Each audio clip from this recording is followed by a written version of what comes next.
right, so we got that $2,000 check, contract signed, about to go drop off the check, and then we're gonna get to work. All right, so I got the contract signed today. I spent the day marketing the deal, so I'm trying to find buyers for it right now. I've been talking to some buyers, talking to some realtors, and right now, I mean, I gotta admit, I'm a little discouraged right now because just about everybody I've talked to about this deal says with it being in a flood zone, it is not a good deal at all.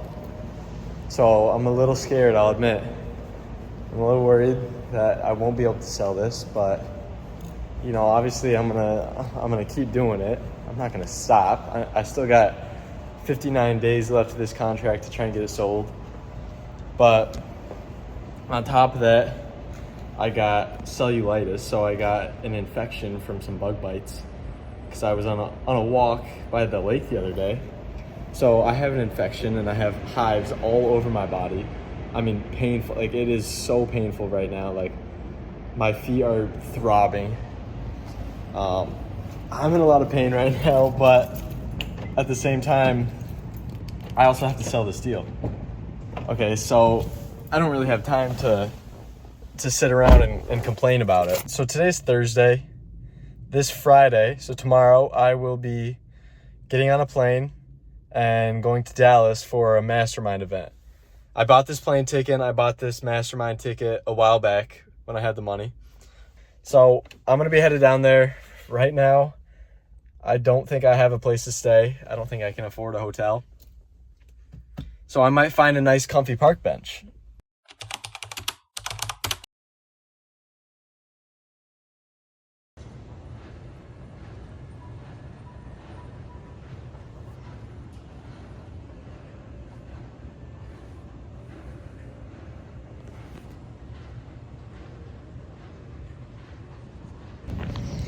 All right, so I'm going and I'm looking for a new spot. I cannot sleep like that. It is impossible. I mean, with the lights, there was like some construction or something going on back there. And then with my legs and my arms, my body, the itching, I don't think I'm gonna get any sleep tonight, but I'm kind of just wandering around right now. It's 2:30 in the morning. I gotta get up at 8, so I'm really just looking for something, anywhere that I can sleep. Hopefully a couch if I can find one. So this is where I'm gonna spend the rest of the night. Look at how comfy this is. Oh my gosh.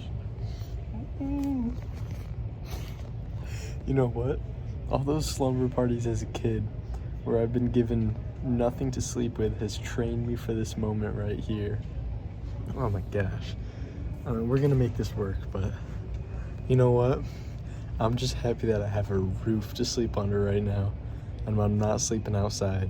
So I'm grateful for that, but ooh, it's cozy under here. Look at that. Got a pillow. All right, so I just had to get out of there. I wasn't making any progress with the sleep. So right now it's almost 6 o'clock in the morning. I think I got like an hour of sleep, so it's not terrible. I'm gonna try and catch a bus and go get some breakfast, but I still got about 4 hours, 3 or 4 hours till I actually have to be at the event. So I'm gonna try and catch a bus because it's cheaper. I think it's only like $3 to get to downtown, and then we're gonna see what we can do.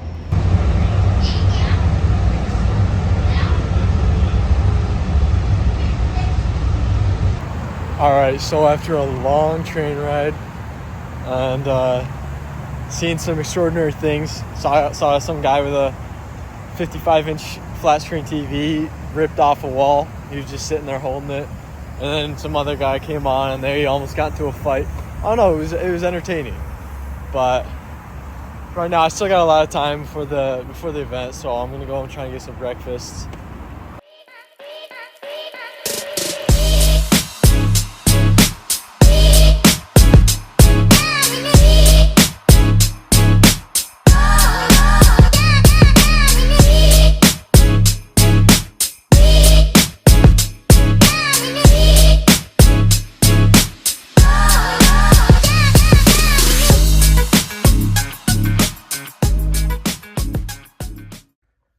right, so I made it back from Dallas in one piece.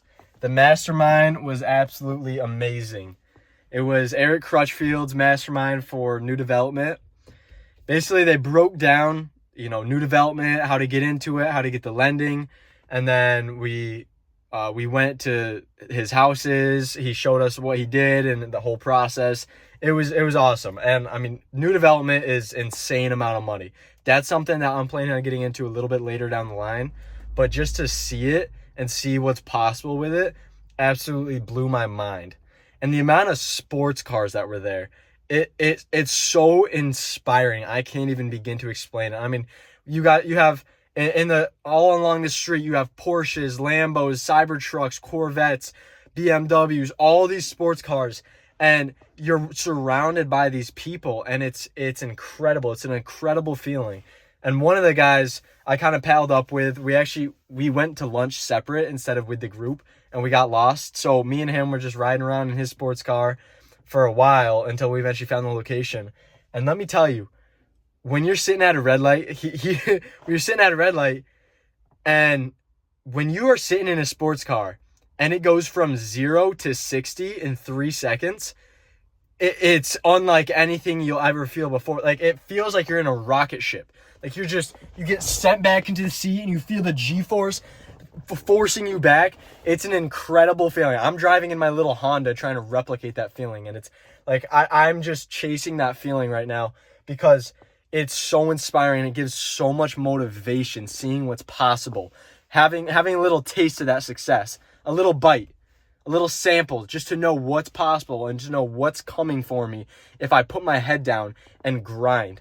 It's an incredible feeling. And just having that little taste is all that you need to get that ball rolling and to get the motivation that you need. Because once you get that taste, you're going to be craving it, and you're going to be doing everything in your power to get that again. You're going to do everything in your power to get what you just experienced again, but for yourself. Overall, I think it was a great experience. I had to sleep in the airport again on the second night. Thankfully, I secured a couch, so it wasn't as bad than sleeping on the carpet floor. I mean, that was hard. That was definitely an experience. I had a high and a low. I saw the bottom of the totem pole, sleeping on the floor and having a miserable night, being homeless, and then seeing the top of the totem pole, seeing luxury, wealth, money. It was a bizarre, polarizing experience of seeing both sides of life. Even just riding on the train, seeing people who are broke. I mean, like people who are homeless on the streets, people who are doing drugs, and then you see people on the other side of the totem pole who are extremely successful. And you have to look at those two people. You have to look at those two environments and be like, okay, what's the difference? What's the deciding factor that got this person here and this person there? And you have to reverse engineer it and just go, okay, these people clearly put in the work and got to this level. These people clearly did something wrong if they're doing this and living like this. And the other thing is, when you're paying for a course or a mastermind event or mentorship, you can't just look at the cost. You have to look at, okay, what is this cost going to bring me? How much money that I'm spending, how much money is that going to make me? You have to look at it in the long run. So if I'm spending X amount of money, is this going to make me more money in the future? Because if so, then yes, that's worth it. So that's the thing with mentorships and courses. You have to be very logical about when you're buying these things and actually do your research and understand if they actually have your own best interests in their heart, in their mind. But that's all for week 2. We're going to get into week 3. Hopefully I can get this deal. I lowered the price, and we're just going to keep grinding. We're going to keep putting in the work, and stuff is going to start happening soon.